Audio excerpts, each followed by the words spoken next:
Grundelemente der Esoterik von Dr. Rudolf Steiner. 13. Vortrag wurde in Berlin am 8. Oktober 1905 gehalten.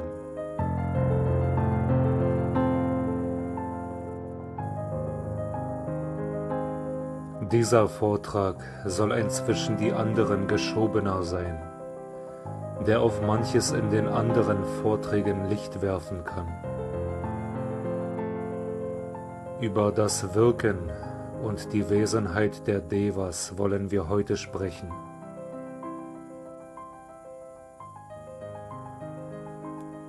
Es ist in der Gegenwart sehr schwer, von Göttern oder Devas zu sprechen. Aus dem Grunde, weil selbst die Menschen, die noch auf dem positiven, religiösen Standpunkt stehen und noch einen Glauben an die Götter haben, doch kein lebendiges Verhältnis mehr zu den göttlich-geistigen Wesenheiten haben. Dieses lebendige Verhältnis zu Göttern, das heißt zu Wesenheiten, die hoch über dem Menschen stehen, ist eben im Laufe der Zeit des Materialismus verschwunden. Insbesondere im Laufe der materialistischen Entwicklung, welche sich in dem Zyklus von der Wende des 15. zum 16. Jahrhundert bis in unsere Zeit hinein abspielte, ist dieser lebendige Zusammenhang mit den Göttern geschwunden. Es macht da wenig Unterschied, ob ein Mensch auf dem darwinistisch-materialistischen Standpunkt steht oder ob er noch mehr oder weniger religiös von den Göttern spricht. Es kommt vielmehr darauf an, das Bewusstsein in sich lebendig zu machen, dass man selbst von niederen Stufen des Daseins aufgestiegen ist und zu höheren Stufen noch aufsteigen wird. Man muss empfinden, dass man zu allem, zu dem, was unter uns ist und zu dem, was über uns ist, eine Verwandtschaft hat.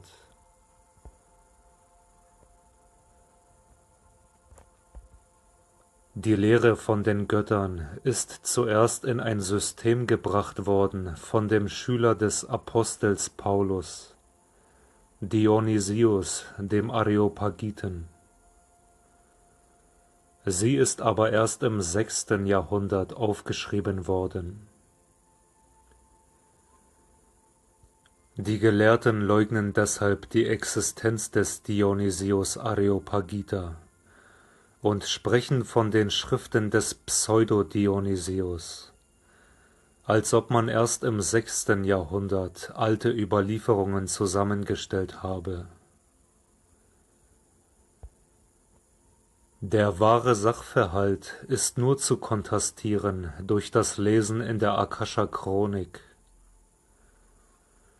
Die Akasha-Chronik aber lehrt, dass Dionysius wirklich in Athen gelebt hat, dass er von Paulus eingeweiht worden ist und von ihm den Auftrag erhalten hat, die Lehre von den höheren Geistwesen zu begründen und besonderen Eingeweihten zu erteilen. Gewisse hohe Lehren wurden damals niemals aufgeschrieben, sondern nur durch mündliche Tradition fortgepflanzt. Auch die Lehre von den Göttern wurde so von Dionysius seinen Schülern gegeben und von diesen wiederum weitergegeben. Der direkte Schüler wurde dann mit Absicht wieder Dionysius genannt, so dass der Letzte, der die Lehre von den Göttern aufschrieb, einer in dieser Reihe war, die alle Dionysius genannt wurden.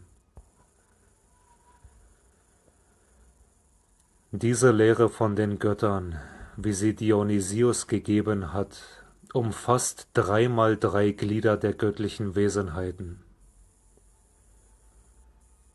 Die höchsten 3 sind Seraphim, Cherubim, Throne. Die nächste Stufe umfasst die Herrschaften, Mächte, Gewalten. Die dritte Stufe umfasst die Urkräfte oder Anfänge, Erzengel und Engel.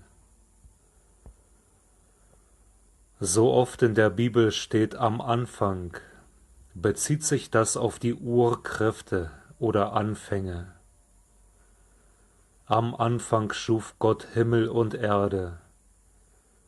Das heißt, der Gott des Anfangs, der auf dieser Stufe steht, schuf Himmel und Erde. Es war eine von den Urkräften der dritten Abteilung der Hierarchien. Über den Seraphim stehen dann göttliche Wesenheiten von solcher Erhabenheit, dass das menschliche Fassungsvermögen nicht ausreicht, um sie zu begreifen. Nach der dritten Stufe folgt die vierte Hierarchie. Der Mensch als der 10. in der ganzen Reihe. Die Namen der Hierarchien sind keine Eigennamen, sondern Namen für gewisse Bewusstseinsstufen des großen Universums. Und die Wesen rücken von einer Stufe zur anderen. Eliphas Levi hat das klar gesehen und betont, dass man es bei diesen Namen mit Rangstufen zu tun hat, mit Hierarchien. Auf denselben Dionysius, der die Lehre von den Göttern zusammengestellt hat, geht auch das Prinzip der Kirchenorganisation zurück. Die kirchliche Hierarchie sollte nur ein äußeres Abbild sein für die innere Hierarchie der Welt. Dieser grandiose Gedanke wäre nur dann durchzuführen gewesen, wenn die Zeit dafür reif gewesen wäre, dies alles in seiner richtigen Gestalt zu verstehen. Dionysius hatte seinen Schülern eine solche Lehre über die Kirche hinterlassen, dass diese, wenn sie hätte veröffentlicht werden können, eine gewaltige, große Organisation dargestellt haben würde. Man hat damals versucht, die Lehren so fortzupflanzen, dass der Faden nie abriss von einem Lehrer zum anderen, der dann auch den Namen weiterführte. Darum ist es gar nicht so wunderbar, dass noch im 6. Jahrhundert ein Dionysius die Lehren niederschrieb. Ein allgemeines Verständnis konnten diese Lehren aber nicht finden, weil die Menschheit dazu noch nicht reif war. So sind sie wie eine Art Testament.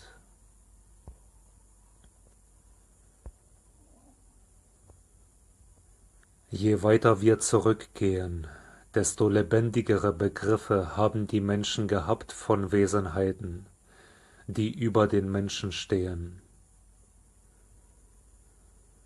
Nun wollen wir einen Begriff davon entwickeln, wie der Mensch, der gewöhnliche Mensch unserer heutigen Durchschnittskultur, den Göttern begegnet. Nach dem Tode macht der Mensch zunächst das Kamaloka durch, den Zustand, in dem er sich allmählich von den Gewohnheiten des Erdenlebens loslöst und von den Begierden frei wird. Der Aufenthalt im Kamaloka ist im Wesentlichen nur in den ersten Zeiten manchmal furchtbar und grässlich. Darauf macht der Mensch diejenige Kamaloka-Zeit durch, wo er sich von den feineren Zusammenhängen mit der irdischen Welt zu läutern hat. Dieser Aufenthalt im Kamaloka ist nicht nur für den Menschen wichtig, sondern die Tätigkeit des Menschen in den höheren Kamaloka-Zuständen kann, wie wir sehen werden, auch in der übrigen Welt gebraucht werden.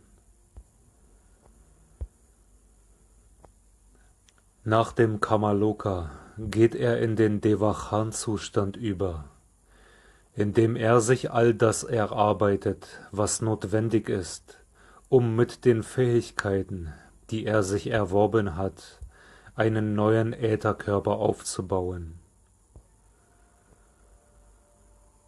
Auf dem Arupa-Plan des Devachans hat er alles dasjenige niederzulegen, was er sich auf dem physischen Plan erarbeitet hat. Darum nannten die griechischen Priester in der Esoterik die Seele eine Biene, den Arupa-Plan einen Bienenkorb und den physischen Plan das Blumenfeld. Der Mensch braucht aber nicht etwa untätig zu sein auf den höheren Gebieten. Wenn er durch das Kamaloka und den niederen Devachan-Plan hindurchgeht, könnte es scheinen, dass er da nichts anderes zu tun hat, als ausreifen zu lassen, was er früher begonnen hat. Aber der Mensch ist da auch nicht untätig, so dass es für die ganze Welt von Bedeutung ist, dass er diese Zustände durchmacht. Die neue Inkarnation des Menschen hat nur dann einen Zweck, wenn der Mensch bei einer neuen Inkarnation Zustände antrifft, die wesentlich verschieden sind von den früheren.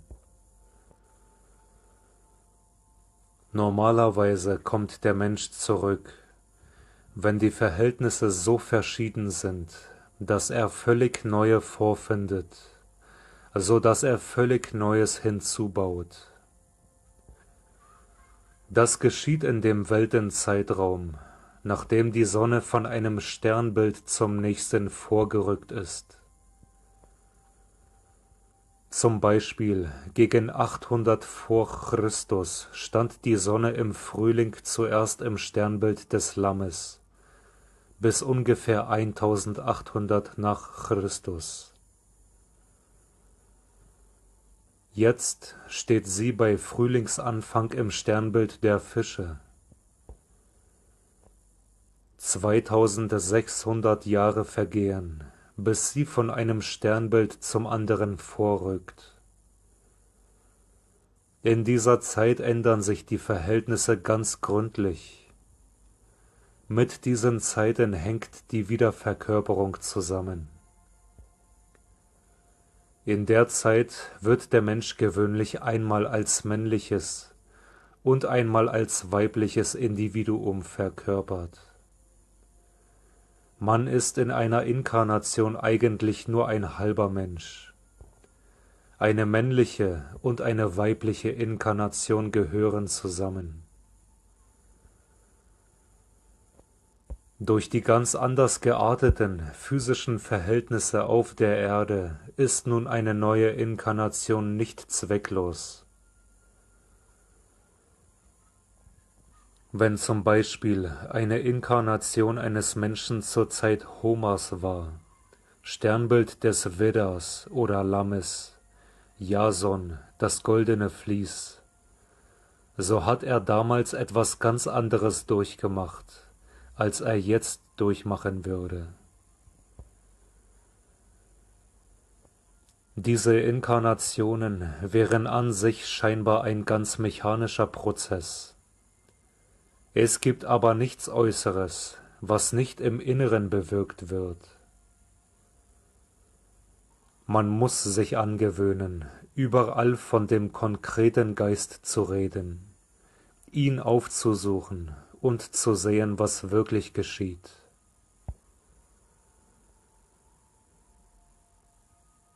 Wenn man sich die Flora und die Fauna Europas ansieht, so hat man in unserer Weltperiode 3 Gürtel zu unterscheiden: einen westlichen, einen mittleren und einen östlichen. Der östliche Gürtel fällt zusammen mit dem slawischen Volke, der mittlere mit dem germanischen und der westliche mit dem romanischen Volke. Der Materialist glaubt, die Menschen hätten sich den Verhältnissen angepasst, aber das ist nicht so. Die Völker haben sich die physischen Zustände selbst geschaffen. Der Volksgeist arbeitet zuerst an dem Boden, an den Pflanzen und den Tieren mit, in die er sich hineinversetzt. Der westeuropäische Boden ist vorbereitet durch die romanischen Völker, der mitteleuropäische Boden durch die germanischen Völker, der osteuropäische Boden durch die slawischen Völker. So bauen sich die Menschen erst das Haus, in das sie sich nachher hineinsetzen. Nun fragen wir, wann arbeitet der Mensch an der äußeren Konfiguration der Erde? Wie alles Übrige auf der Erde vom Menschen selbst zubereitetes Schicksal ist das hier auch teilweise der Fall. Im Kamaloka ist der Mensch tatsächlich damit beschäftigt, im Tierreiche mitzuwirken. Dort arbeiten die Menschen an dem, was man Umformung der Arten nennt. Die Kraft, die das bewirkt, nennt der Naturforscher Anpassungsvermögen. In alledem aber, was man Anpassung nennt, ist die Tätigkeit des Menschen auf der anderen Seite des Daseins verborgen. Alles, was an Transformation im Tierreich erscheint, was an tierischen Instinkten beeinflusst und verändert wird, damit die Tiere sich umgestalten, geschieht durch die Menschen im Kamaloka, die sich für ihre nächste Inkarnation vorbereiten. Es arbeitet der Mensch dort an dem eigenen Haus für die folgende Inkarnation. Im Kamaloka arbeitet der Mensch an der Fauna und im Devachan an der Flora. Die Umgestaltung der Pflanzenwelt ist die Auswirkung der devachanischen Kräfte. Und die physische Welt, die sich auch ändert, die äußeren Naturverhältnisse, die werden vom Arupa-Plan, oberes Devachan, beeinflusst. Da ist der Mensch ein Mitarbeiter an dem Gesteinreich, am Mineralreich der Erde. Man muss schon etwas okkulte Kräfte haben, um an geeigneter Stelle solche Beobachtungen machen zu können. Es ist kein Zufall, dass namentlich Bergleute unter der Erde solche Beobachtungen machen. Dass Novalis ein mit dem Okkulten so bekannter Mensch war, hängt damit zusammen, dass er Bergingenieur war.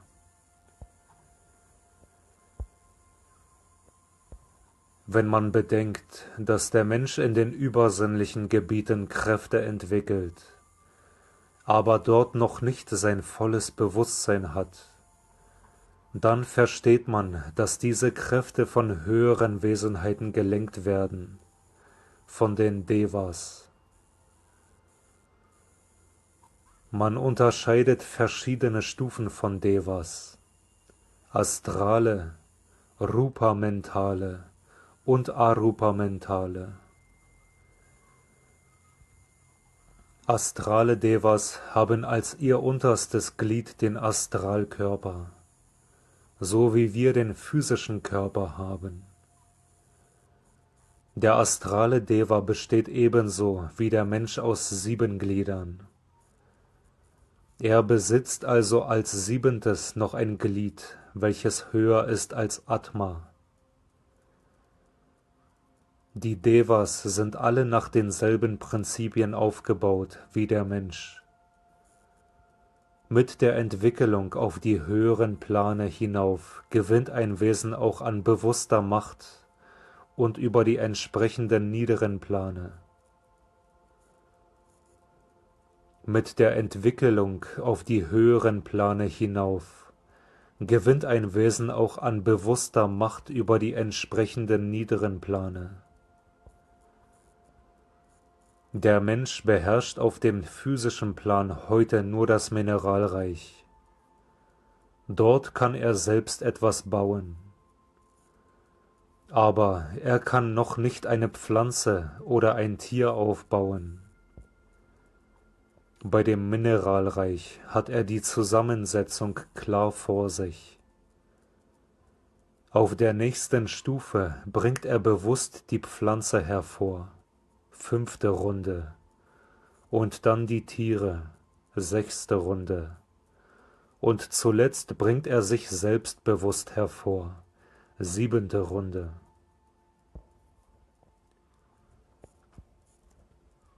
Die Wesen, die wir Devas nennen, können noch viel mehr als die Menschen der 7. Runde.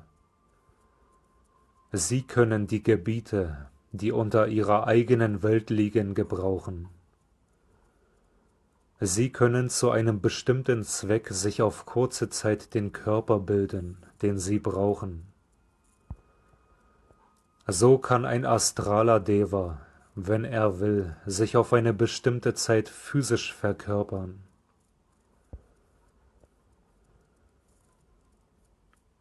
Über das Wirken der Devas können wir uns nur bestimmte Vorstellungen machen, wenn wir von dem Wirken der Menschen ausgehen. Der Mensch ist bis zu einem gewissen Grade frei, willkürlich in seinem Wirken. Die Menschen wirken aber nicht harmonisch zusammen. Darum müssen die verschiedenen Kräfte, die von den Menschen ausgehen, harmonisch geordnet werden. Es muss sich ein Gesamteffekt ergeben aus dem, was die Menschen tun. Dieser Gesamteffekt muss zum Nutzen der Welt verwendet werden. Die Wesenheiten, die diesen Gesamteffekt herbeiführen, sind die Devas. Sie regeln auch das Kollektivkarma. In dem Augenblick, wo sich Menschen zu irgendeinem gemeinsamen Zweck verbinden, haben sie ein gemeinschaftliches Karma, das sie bindet und zusammenführt, einen gemeinschaftlichen Karma-Faden herbeigeführt. So war in Russland die Sekte der Duchoborцы, Geistkämpfer, die eine tiefe Religiosität besaßen. In naiver, aber sehr schöner Form hatten sie die theosophischen Lehren. Diese Leute sind vertrieben worden und haben nun äußerlich keinen sichtbaren Einfluss mehr. Die Materialisten werden sagen, was hat dies nun für einen Zweck gehabt? Die Duchoborцы sind ja untergegangen. Aber alle, die in der Duchoborцы-Sekte vereinigt waren, werden in ihrer Wiederverkörperung durch ein gemeinsames Band zusammengehalten werden, um das, was sie gelernt haben, später in die Menschheit auszugießen. So wirken die Gruppen, die zusammenkommen, in den folgenden Inkarnationen auf die Menschheit. Die Idee, der sie gelebt haben, fließt dann wieder in die Welt hinaus. Dieselbe Idee findet man dann in einer solchen Gruppe wieder in einer tieferen Form. So existierte zum Beispiel im Mittelalter die Sekte der Manichäer. Das Geheimnis der Manichäer bestand darin, dass sie erkannt hatten, dass es in der Zukunft zwei Gruppen Menschen geben wird, die Bösen und die Guten. In der 5. Runde wird es kein Mineralreich mehr geben, aber dafür ein Reich der Bösen. Die Manichäer haben das gewusst. Sie haben es sich darum zur Aufgabe gemacht, jetzt schon Menschen dazu zu erziehen, dass sie später Erzieher der bösen Menschen werden können. In der Sekte der Manichäer haben von Zeit zu Zeit immer wieder große Vertiefungen stattgefunden. Wir haben zu unterscheiden die einzelnen Willen der einzelnen Menschen und die Mächte, die dahinter stehen, um diese einzelnen Willen zu einem Gesamtwillen zu vereinigen. So hat man ein Kollektiv-Karma. Bei den Rosenkreuzern hat man von Wesenheiten gesprochen, die zu Gruppen von Menschen gehören. Der physische Leib gehört einem jeden Menschen allein. Der Astralleib gehört aber schon zu einer Gruppe. In einem Teil des Astralleibes hängt man mit einer Gruppenseele zusammen. Was der Mensch noch nicht kann, das tut heute der Deva. An seinem Astralleibe arbeiten auch noch die Devas. Bei dem, was der Mensch heute an Arbeit im Ätherkörper vollbringt, arbeiten die Devas noch stärker mit. Wir haben gesehen, dass die Kräfte des Menschen in einem Teil des Kamaloka für das Tierreich verwendet werden. Aber sie werden gelenkt durch die Devas. Dann ist der Mensch immer mehr und mehr auf dem Wege, Devachan zu erlangen.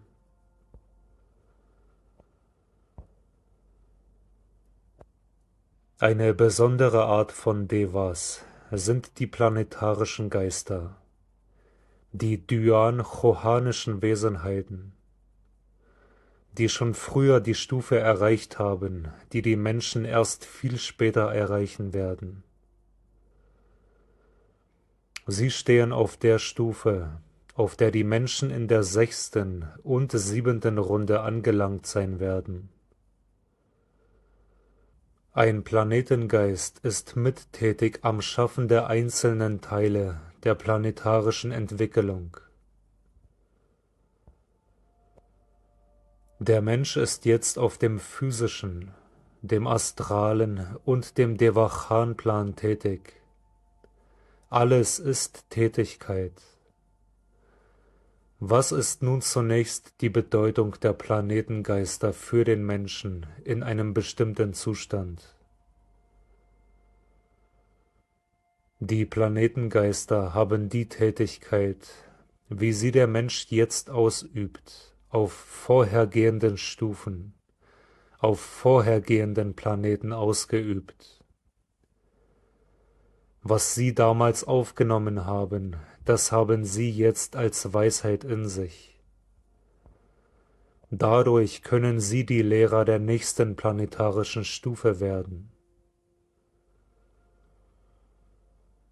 Diejenigen Devas, die bei der Gestaltung der Erde tätig waren, konnten noch nicht die Gesetze erkennen. Das konnte nur die höhere Stufe der Weisheit. Über der Stufe der Weisheit steht noch die Stufe des Willens, das Wollen, das Auswirken. Die Geister der Weisheit, Kyriotetes, und die Geister des Willens, Throne, sind die eigentlichen Leiter der planetarischen Entwicklung.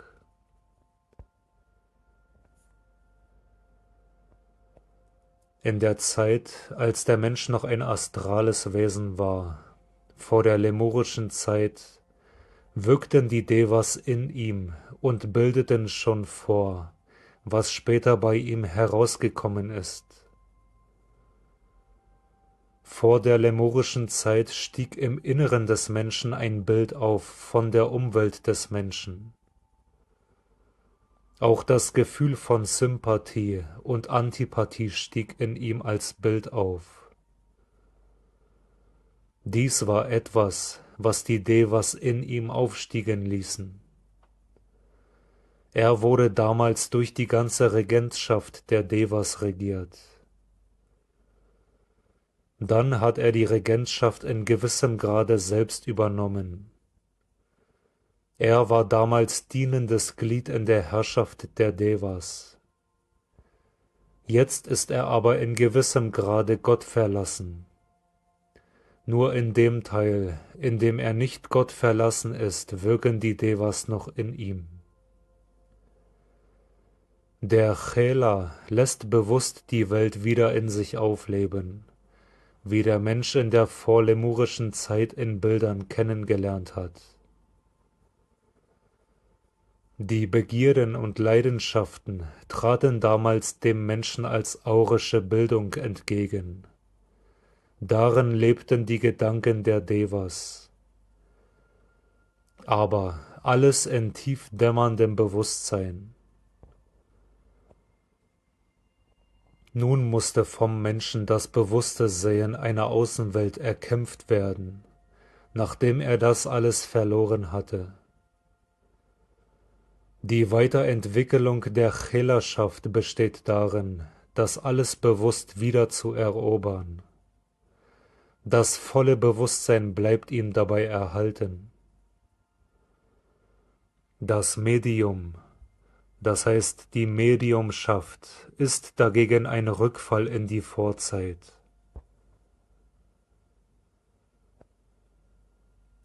Was der Mensch auf dem physischen Plan erlebt, ist das Skelett seines Schaffens, die Grundlagen für die folgenden Entwicklungsperioden.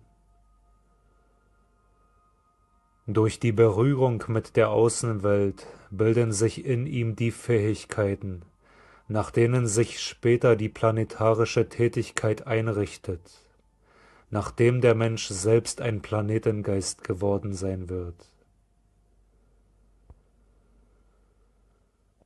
In unseren Worten schaffen wir die Grundlage für den späteren Planeten. Was wir heute sprechen, wird dort wirklich als Grundlage da sein, so wie die Felsen und Gesteine die Grundlage der Erde bilden.